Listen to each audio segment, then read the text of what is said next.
नमस्कार, मैं हूं अंजन गोस्वामी और आप देख रहे हैं आपकी आवाज। इस वक्त मैं बैठा हूं माननीय 8 नंबर में, जहां पर तस्लीम शेख जी का ऑफिस है। उस कार्यालय में मैं आया हूं उनसे कुछ सवाल जवाब करने के लिए। जो है हमारे राष्ट्रीय अध्यक्ष बिहारी एकता मंच के, जिन्होंने लगातार जिन्होंने लगातार 4 बार इन्होंने अध्यक्ष बने। इसलिए बने कि उन्होंने अपने जो बिहारी एकता मंच है, उन्होंने जब से अध्यक्ष बने उस अध्यक्ष पद में उन्होंने बहुत अच्छे अच्छे कार्य किया है। आइए हम जानेंगे किस तरह का उन्होंने कार्य किया है उनकी जुबानी से। उसके पहले जो ये संस्था बनी लगभग 15 साल हो चुकी है, और लगभग जब वो सदस्य थे, सदस्य के समय से उन्होंने जिस तेज तरार कार्य किए वो एक सराहनीय है। आइए जानते हैं तस्लम सिंह से। नमस्कार तस्लम जी, मोस्ट वेलकम आपकी आवाज। सबसे पहले सवाल आपको दिया जाता है, सबसे पहले मुबारक जो आप लगातार 4थी बार आप जीते हैं, आपको अध्यक्ष बनाया गया है बिहार एकता मंच से। सबसे पहले आप क्या कहना चाहेंगे अध्यक्ष बनने के बाद? मैं हमारी बिहार की जनता को बहुत बहुत धन्यवाद, शुक्रिया जो उन्होंने चौथी बार हमको चुना। उनका बहुत बहुत धन्यवाद, बहुत बहुत दिल से शुक्रिया अदा करता हूँ कि उन्होंने चौथी बार मुझे अपने लायक समझा। और मैं इंशाल्लाह जिस तरीके से 3 टर्म में काम किया हूँ, उसी तरीके से चौथे टर्म में भी मैं कोशिश करूँगा कि अपने काम को ईमानदारी से अंजाम दूँ और खड़ा उतरूँ, उनकी सोच पे खड़ा उतरूँ। और दूसरी बात, हमारा हमको जो चौथी बार लोगों ने चुना, उसका कारण ये है कि इसके पिछले साल, इसके पिछले 3 टर्म में हमने काफ़ी काम किया। एम्बुलेंस भी हमारी चली बिहारी एकता मंच की, और बिहार से बहुत सारे लोगों का मैंने इलाज कराया। यहाँ तक के 3-3, 4-4, 5-5 लाख का इलाज करवाया। कैंसर का ऑपरेशन करवाया ये रक्षा हॉस्पिटल में, सारे रिपोर्ट मेरे पास है। और बहुत सारे काम किए लोगों के। आज जो सलम में लोग रहते हैं तो इनके पास प्रशासन की सुविधा, प्रशासन से डरे हुए लोग रहते हैं, अगल बगल के लोग परेशान करते हैं। तो इन सब चीज़ों से मैं लोगों के लिए साना बसाना, उनके दुख में तकलीफ में खड़ा रहा। उनके मौत हो या किसी के घर में राशन वगैरह की परेशानी हो, तो इन सब समस्याओं का समाधान मैंने किया। और बिहारी एकता मंच बैनर के नीचे जितने भी हमारे लीडर हैं, जैसे पहले संजय निरुपम साहब थे, उनको भी हमारे बैनर के नीचे हमने बुलाया। गोपाल शेट्टी साहब सांसद हुए, उनको भी बुलाया। असलम शेख, पीयू मेहता, ये सारे लोग हमारे बैनर के नीचे अक्सर आते जाते रहते थे। इन लोगों का काफ़ी सहयोग था और बिहारी एकता मंच को लोग जानते हैं। तो अभी मैं पूरे महाराष्ट्र के बिहारियों से ये गुजारिश करता हूँ कि बिहारी एकता मंच से जुड़े और बिहारी एकता मंच को सराहें, बिहारी एकता मंच को आगे तक लेकर के जाएं। बिहार में इसकी ब्रांच है, समस्तीपुर में बिहारी एकता मंच की एक ब्रांच है।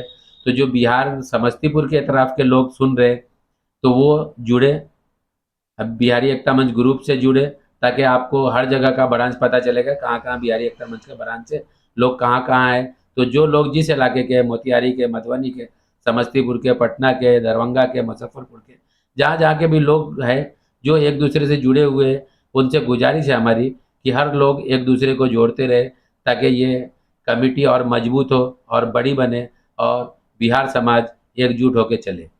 मैं ये पूछना चाहूंगा अभी आपसे सवाल कि आज मारूनी में कई तरह के बाथरूम हैं, जिसमें लेडीज और जेंट्स को साथ है, और बड़ी पहली बात तो गंदगी बहुत है। लेडीज और जेंट्स साथ में है, कुछ जेंट्स लोग छेड़खानी भी करते हैं, इस तरह से देखा भी गया है। तो इसके बारे में क्या कहना चाहेंगे कि बाथरूम अलग अलग होना चाहिए पार्ट, या एक ही साथ रहना चाहिए? अगर एक ही साथ रहता है तो किस तरह से रखना चाहिए? और मेन चीज़ है जो गंदगी, आज बाथरूम आप देखे होंगे, जो मानवी की मेन समस्या है गंदगी, जिसे इसके बारे में आप कहना क्या चाहते हैं?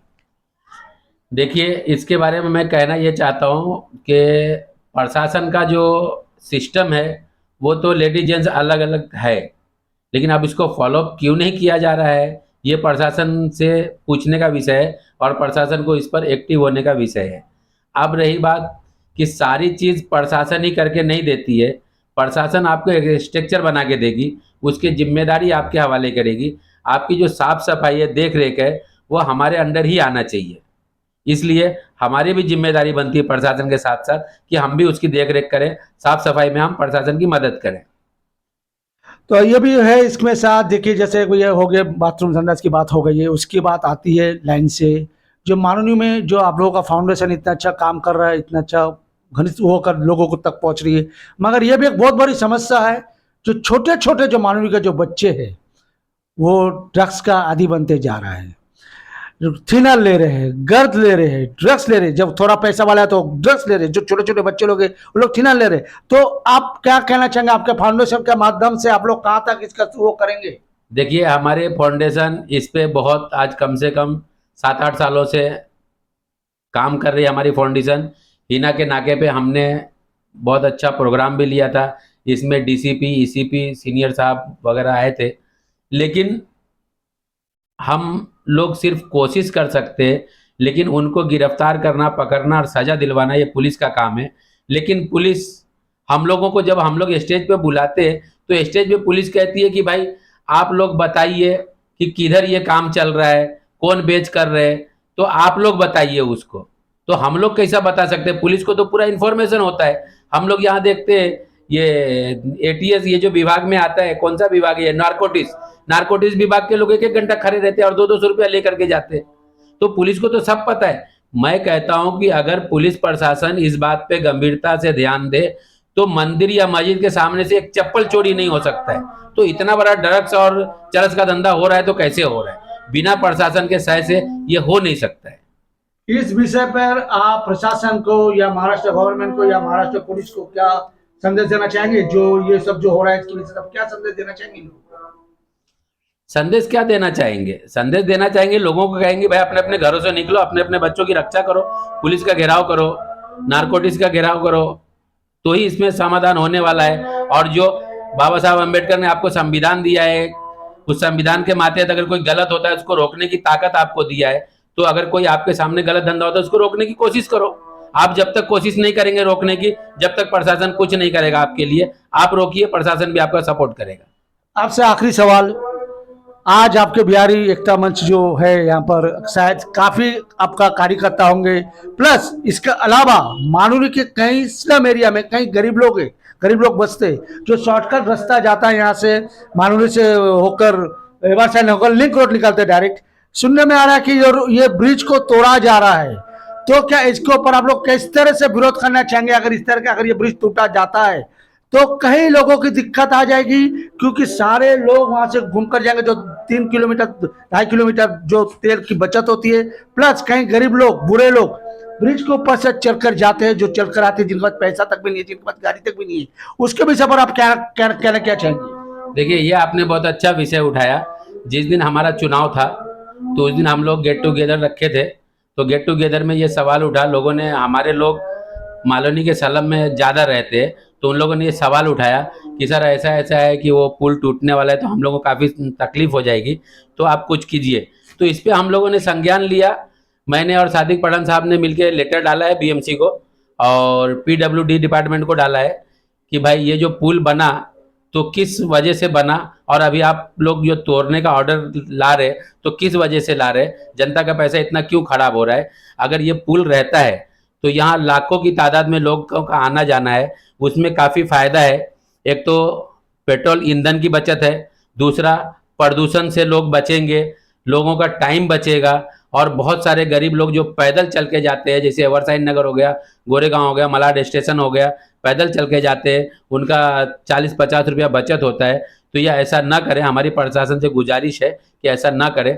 और जमील भाई ने बहुत अच्छा काम किया है, QR कोड निकाला है, तो उस पर लोग अपना समर्थन दे और जमील भाई का सपोर्ट करें। जितने भी इधर के कार्यकर्ता लोग हैं, सोशल वर्कर है, राठौरी, खारोड़ी, मारवे, मठ, Ambujwadi, Azmi Nagar, housing board, new collector, old collector, ये सारे लोग मिलकर जमील भाई का सपोर्ट करें। और हम लोग, मैं और सादिक पठान जो लेटर डाला है, RTI डाला है, उसका जवाब क्या आता है, उसके बाद हम लोग सादिक पठान और मैं मिल करके, बिहारी एकता मंच और सादिक पठान मिल करके हम लोग एक बहुत बड़ा मोर्चा BMC या PWD पे के पास निकालेंगे, उनका घेराव करेंगे। ये ब्रिज को किसी भी हालत में टूटने नहीं दिया जाएगा। धन्यवाद। सुन रहे थे अभी तक तस्लीम शेख जी की जुबानी। उन्होंने कहा जो मेन मुद्दा है माननीय का, जो गर्मा गर्म मुद्दा है, वो इस मेन मुद्दे के ऊपर सबसे बड़ी झटका माननीय लोगों को ये लगा है कि असलम शेख जीत कर आया, जीत के आने के बाद जिस तरह का घोषणा की गई है कि जो मानव की जनता को जो राहत मिलती थी, यहां से जाने की सुविधा मिलती थी, जो 2.5 से 3 किलोमीटर जो चल के जाते थे, लोगों की जो तकलीफ या वो तकलीफ किस तरह से दूर हो रहा है ये पता नहीं है। अब यह देखना है कि आने वाले समय में ये ब्रिज टूटती है या नहीं, ये तो आने वाले समय में आपको पता चलेगा। कैमरामैन अनिता के साथ पत्रकार रंजन गोस्वामी, और आप देख रहे हैं आपकी आवाज।